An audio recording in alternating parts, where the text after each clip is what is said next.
Pozdravljeni! Zopet so na vrsti vaša vprašanja ter pobude.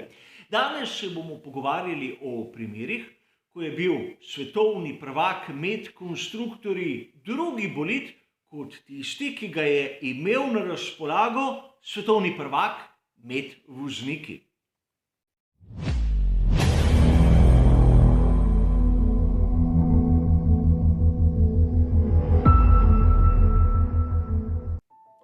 Tema je izjemno aktualna, kajti v pretekli sezoni 2021 smo videli, da je naslov osvojil Max Verstappen, kateri je imel na razpolago bolid ekipe Red Bull, med konstruktorji so pa bili najboljši pri tovarniški ekipi Mercedes.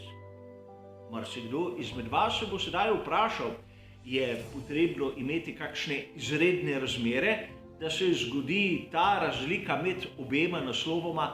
Kolikokrat se je to praktično zgodilo do sedaj v Formuli 1 in kakšne so zanimivosti za takimi in drugačnimi pripetljaji, ki so privedle hočeš nočeš do take razlike med tistim, ki je osvojil naslov svetovnega prvaka med vozniki in ekipe, ki je osvojila naslov med samimi konstruktorji. A začnimo kot običajno na začetku.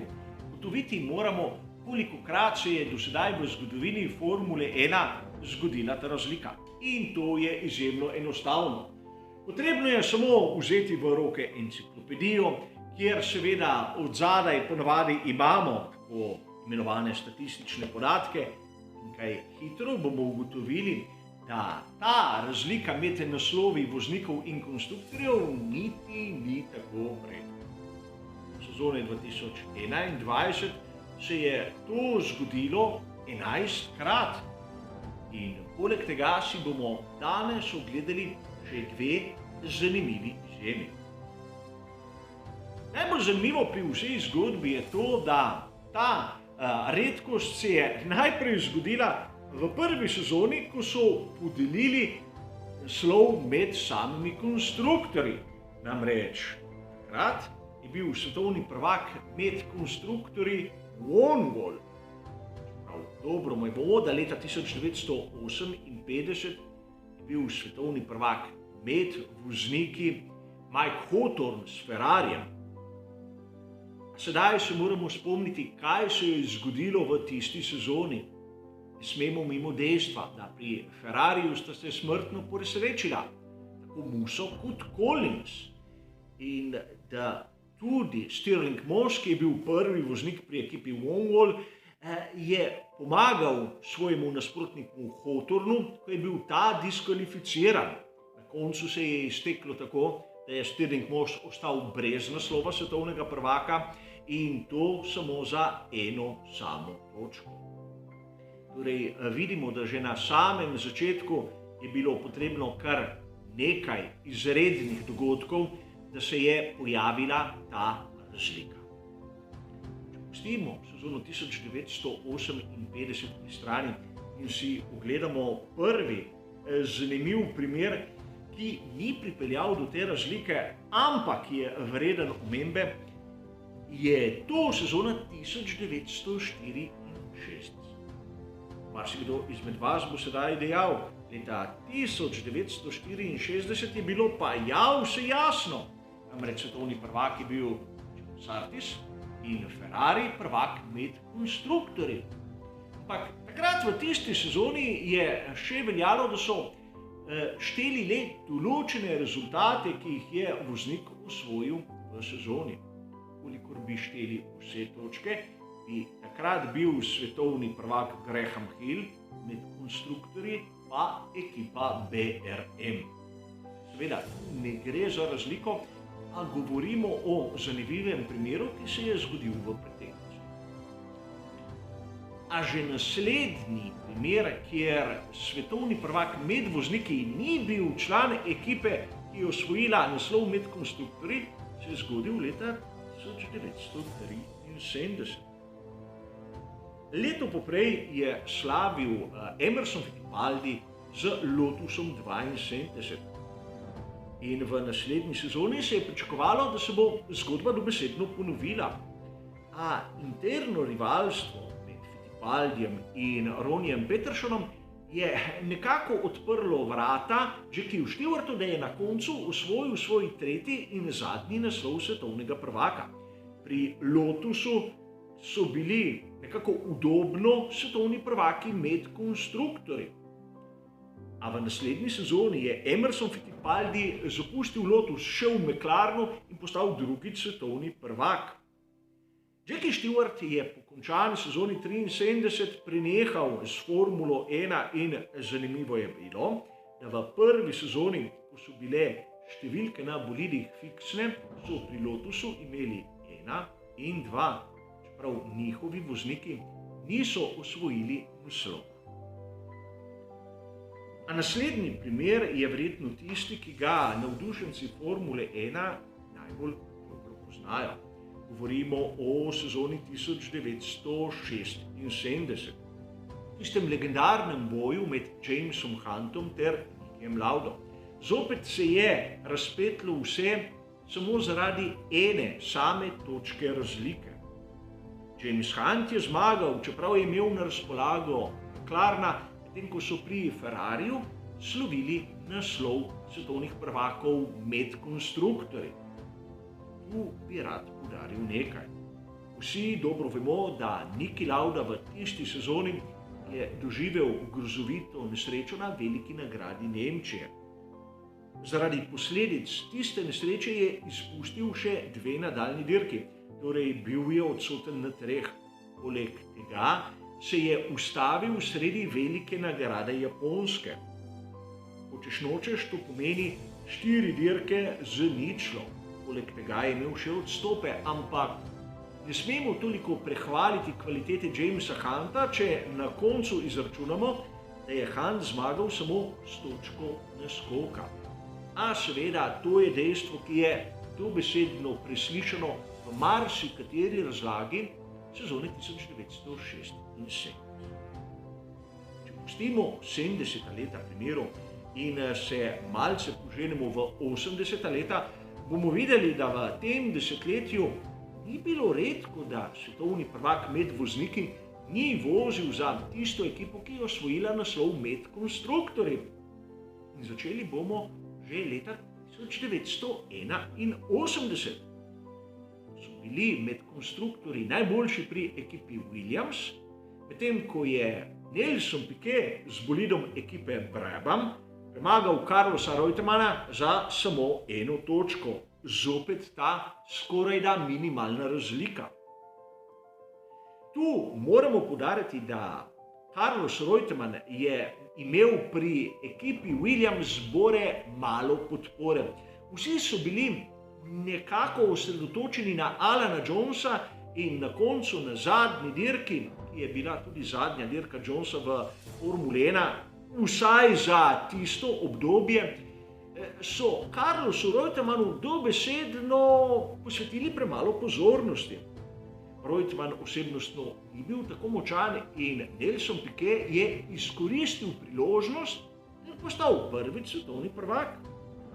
A ni še zadnjič, ko bomo govorili o ekipi Williams in o Nelsonu Piquetu v tem desetletju. Naslednje leto, 1982, smo videli, da je bil med konstruktorji prvak Ferrari. Bolid znani 126C.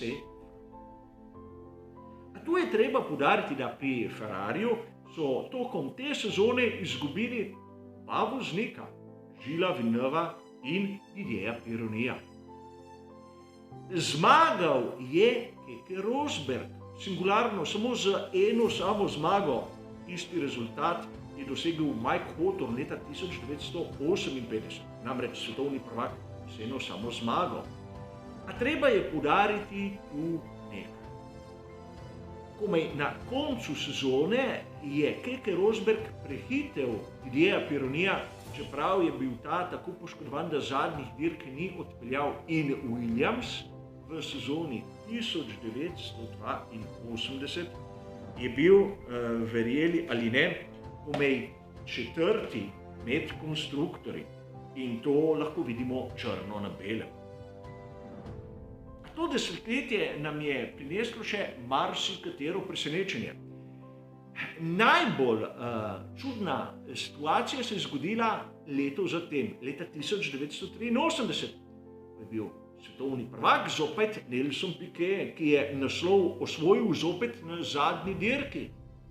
Med konstruktorji je bil najboljši Ferrari, a voznika skuderije Ferrari sta bila na koncu komaj na 3. in 4. mestu. Na 2. mestu se je znašel z Renaultom Alain Prost. In če pogledamo malce intervjuje, ki jih je dal Nelson Piquet v koncu te sezone, je sam priznal, da mu ni bilo jasno, kako je Renault zgubil naslov svetovnega prvaka in ne Ferrari. Seveda, ena izmed tistih meni osebno najbolj nerazumljivih situacij, kako pri Ferrariju so tako čudno izgubili naslov, čeprav so imeli seveda najboljši bolid na razpolago. Čisto drugačna situacija od tiste, ki smo jo videli na primer leto poprej. Govorili smo o Williamsu, govorili smo o Piqueju. Ni še konec naše zgodbe. Namreč leta 1986 sta se Williams in Piquet združila in bolid F2-11. Znana sezona, kjer smo lahko videli marsikatero mojstrovino brazilskega voznika. Posebej njegovo prehitevanje nad Ayrtonom Senno na veliki nagradi Madžarske mi je ostalo najbolj v spominu. Pri Williamsu so s tem bolidom osvojili naslov svetovnega prvaka, čeprav je med vozniki postal prvak Alain Prost. Kaj se je zgodilo? Borba med obema voznikoma in obilica nesreč. Spomnimo se, da sanje Nigela Mansella, da bi postal svetovni prvak, so se končale, ko mu je razgnalo pnevmatiko sredi dirke. In to je eden izmed tistih dogodkov, ki se ga spomni marsikateri navdušenec. In sedaj, če zapustimo 80. in se nekako posvetimo 90. letom prejšnjega stoletja, ne moremo mimo sezone 1994. Zopet bo govora o Williamsu, tokrat ne moremo mimo tragične smrti Ayrtona Senne. V sezoni 94 je postal svetovni prvak Michael Schumacher, čeprav Williams s svojim bolidom F2-16B je bil najboljši.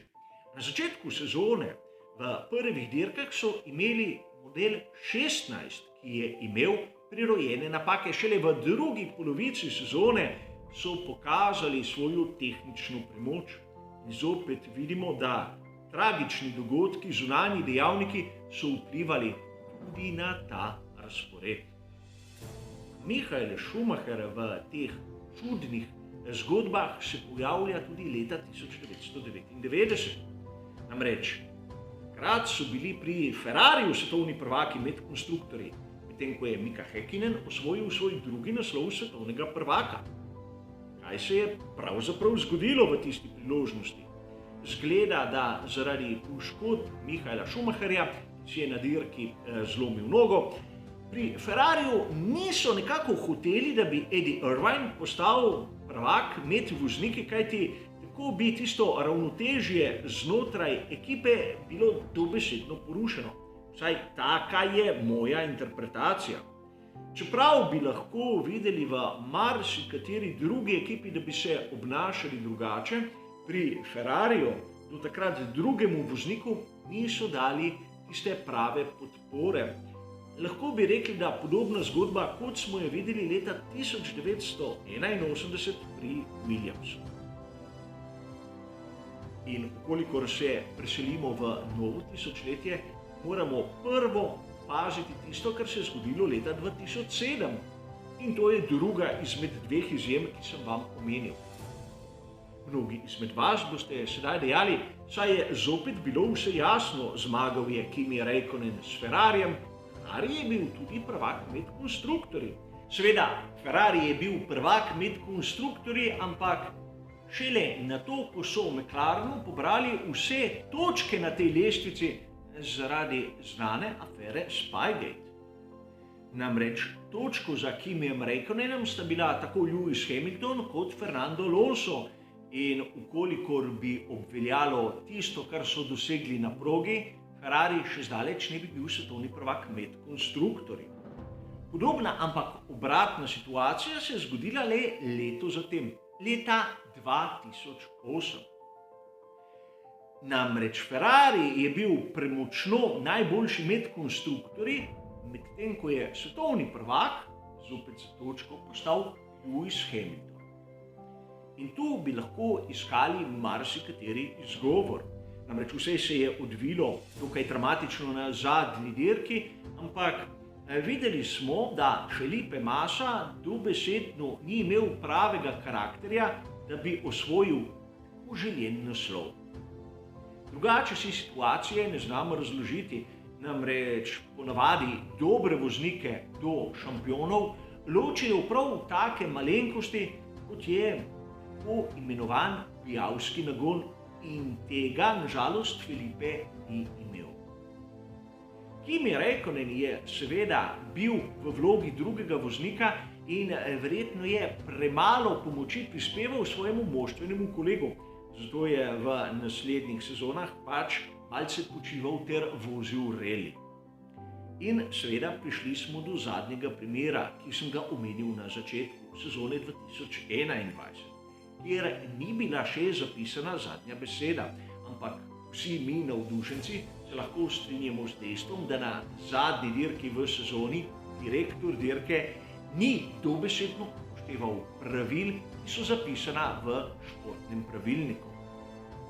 Vsakdo izmed nas si lahko misli marsikaj in to rezultata, ki smo ga videli tudi objavljenega, ne bo spremenilo. A ne moremo mimo dejstva, da v vseh naštetih primerih, ko smo videli, da je bil med konstruktorskimi prvaki bolid, ki ni bil na voljo tistemu, ki je osvojil naslov med vozniki, porečemo, da vidimo hočeš nočeš nek zunanji vpliv. In ta zunanji vpliv, kot smo dobro razumeli, je lahko izjemno različen. To je le hiter pregled teh mnogih primerov, ki smo jih lahko videli do sedaj v zgodovini Formule 1. Hvala za vašo pozornost ter seveda nasvidenje.